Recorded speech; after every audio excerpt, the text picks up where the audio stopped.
if you're not, hit the subscribe button because he's giving out free picks each and every week. Hope you have a good rest of your day. UFC is back in Vegas at the Apex for another fight night card. Dern versus Hill, UFC Vegas 73. A weaker card, guys, from a betting standpoint and just from a fight standpoint in general. Third time we've seen Dern in a main event spot at the Apex. And it hasn't been going great for 0-2 so far in those fights. Like always, I'll break down the main card, provide free picks, leans, what to avoid, and talk prices as well. Systemsportscapping.com is the website if you want to receive my personal plays for this card and all sports. I handicap multiple sports, not just the UFC. Profitable each year in all sports. Shout out to a few clients that recently renewed their 1-year subscription. Give a shout out to Dennis and Adam. Your business is much appreciated. Long-term clients. System capping on all social media. Free video plays over there. Everything sports betting. Profitable card last week. Hitting our main fight, main bet, and a nice winner on Johnny Walker as well. A bunch of free winners given out last week, so hopefully you did tail. Almeida was just very impressive, and it was expected what was going to happen, right? Get the fight down to the ground. That's what happened there. That's why he was such a big favorite, right? And even to finish the fight, I said this fight, 0 chance it goes the distance. And, the first round finish would have been the best play that we were on Almeida. We were on the first round there. 0 chance that fight went, even 3-4 rounds. We knew it would be fun to finish early in the fight. And Almeida just shows that he's going to be a problem in this division. Love to see him, against, a top 5 guy, maybe a Gun, or maybe like an Aspinall. That'd be a fun fight. So excited to see what he has. And, he might get a title shot in the next year or so if he's able to continue to just blow by these guys. Big win for Johnny Walker, right? Huge win all over him for clients. His game plan, a bit different than I expected. He really worked the leg kicks there. Smith has been struggling with leg kicks in the past, so I get it. I understand. He was a little more calm and patient than I thought he would be, but it worked. It worked, working that leg kick and, compromising Smith's leg. He mentioned it on his podcast that he needs to work on the leg kicks. He was impressive with Johnny Walker's plan, and it was hard to get into him. Very big guy, right, Johnny Walker? Smith was having trouble getting to him. So yeah, Walker continues to improve fight after fight. Very impressive what I see from him. Wouldn't be surprised if he gets a title shot one day. Now we're going to see Walker in that top 5 position. He beat a tough Anthony Smith. Very impressive from Walker. Weekly update. 66% on the year still. Remember, guys, this isn't 66% backing minus 200, minus 300 favorites, right? The most I usually do is like minus 150. That's the highest, and it's rare. Most of my plays are plus money, around even money, a lot of outcomes, 2 fight parlays at plus money, or even money around that price. So anytime I'm 60 low, I'm usually never in the 60 range. It's usually 64 to 70% range is where I'm hovering around at good prices. NHL, happy my Hurricanes are in the Final Four. On them all year. Best bets on them. We have a cup winner pending on them. Hit the series bet over the Devils at even like plus 100, plus 105. Got a series on them this time as well over Florida. Can they stop the hot streaking Florida? Florida's playing their best hockey at this time, but so is Carolina. Beating the Devils in 5 was very impressive. Continue to hover around the 66% range in the NHL. PGA missed out on a profitable card last week. 7 out of 10 profitable events, going for 8 straight profitable majors this weekend at the PGA Championship. A few guys picked up the client card this week, so shout out to you guys for that, and best of luck. We have a best bet pending this weekend, guys. A rare best bet in the PGA on the greens. We're 7-0 in best bets. Hopefully we make it 8. NBA, low volume in the NBA. 1 bet last week, it lost. It was a plus 7 on the 76ers in that Game 7. Looking good in the first half, and then they got blown out. Jason Tatum, right? Jason Tatum took over, showed that he's at superstar level, and got the win for Boston. NFL reminder before I get into this card.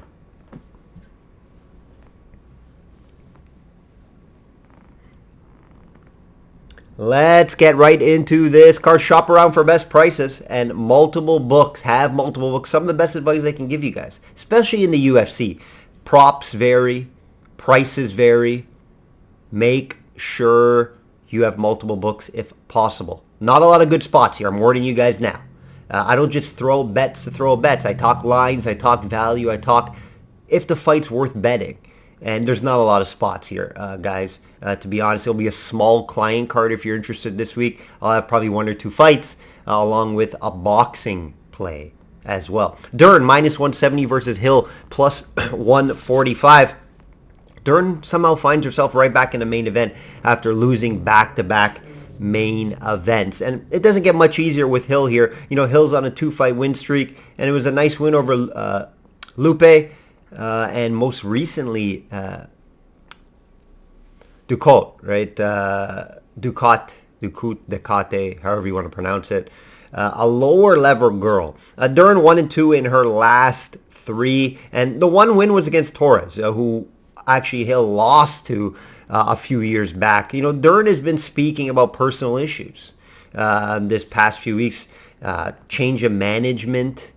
She got a divorce. That's something to keep in mind here, guys. Laying a price like this on Dern at minus 170 due to that is a little bit concerning. Now, you can look at that both ways. It could maybe motivate her. Maybe the divorce is behind her and it's a good thing and she's kind of free and happy now. Maybe the management was kind of holding her back. You could look at it both ways, but you could also look at it, maybe it hindered her training a bit, the divorce. Maybe things are on her mind and she's not 100% focused on fighting. So there's 2 ways of looking at it. And when I have a few little concerns like that in a fight, I can't back that minus 170 price in Dern, right? We know Dern. What does she need to do? Get the fight down to the ground. But she struggles. Hovering around 10% takedown accuracy. That's terrible, guys. I think she'll probably struggle to get Hill down. If she gets Hill down, obviously you can find a submission. Right? She can submit Hill if Dern can get the fight down to the ground. The big question is, can she get the fight down to the ground? Hill has been submitted before in the past. Dern's going to be the best grappler that Hill has faced for sure. Remember, Dern's the best grappler, period, in the women's MMA. But that's Brazilian Jiu-Jitsu. Maybe not carry over as much MMA because she does struggle to get the fight down on the ground. So Dern's game plan obviously is going to be try to chain takedowns and try to get this fight down on the ground. Hill's going to have the striking advantage, in my opinion. Dern's striking has improved from fight to fight. It's just not there overall. I have Hill as the better striker. Could even hurt Dern on the feet. But there's some value here at plus 145 with Hill due to everything I just mentioned there, right? Dern's path, get the fight down to the ground. If she can't, big trouble in my opinion. It's not going to make my client card here, but if I had to look at a bet here, there would have to be some value with Hill at plus 145, right? Can Dern get that fight down to the ground? We'll find out. Right? It's just that 10% takedown accuracy is not something that I want to back. I want to back with my client's money and hope she wins it. Right? Bet the submission prop if you're going to bet her. Right? If you like Dern, bet the submission prop instead of paying this minus 170 price. Because if she wins this fight, it's going to be by submission. Right? Low odds she wins it by decision. Her volume is low. Hill has some good volume in her fights. Dern's volume is very low on the feet. And if she's going to have success, it's going to be when it gets to the grappling. So, value here with Hill plus 145, not making my client card. If you're going to bet Dern, bet it by submission. You can maybe shop around and try to get some plus money out there. Shabazian plus 205 versus Hernandez minus 250. Money's been coming on Shabazian. Most markets I see are under 200 now, minus 185, 187, plus 185 plus 187 you can get out there. You know, Hernandez will have a big wrestling advantage, which does scare me a little bit. And I think that's why Hernandez is such a big favorite. Now, can you bet Hernandez at minus 250? No. You can't bet him at this price. If you do like Hernandez, it's going to be, in my opinion, by decision.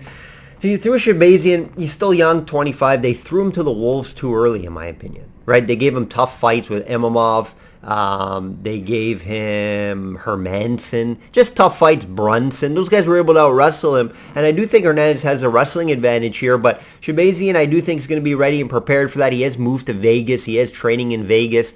He's coming off a nice win, even though it's against a low-level guy. It's tough. Obviously, Shabazian's going to have a striking advantage, and I think there is some meat on the bone here at plus, especially at plus 200, and people that did realize that, and the market moved because of that. If I had to bet this fight, it would be the plus money Shabazian, and hopefully he holds his own in the wrestling department. What also worries me about Shabazian, he does fade throughout the fight. And Hernandez does have some good cardio. We've seen him time and time again able to wrestle, able to find submissions late in this fight. Don't think he'll submit Shabazian, but I do think he could just out-grapple and out-wrestle him on the ground, and him getting, a type of decision win there. Value with Shabazian, if I do bet this fight, it probably would be on Shabazian for a smaller unit, but I haven't pulled the trigger as of yet. Value there, though, definitely on Shabazian.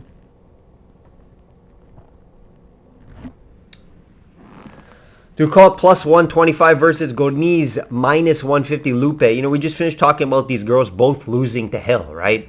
Lupe bounced back nicely, getting a win over Calvillo. Close fight, but a good one on her resume, right?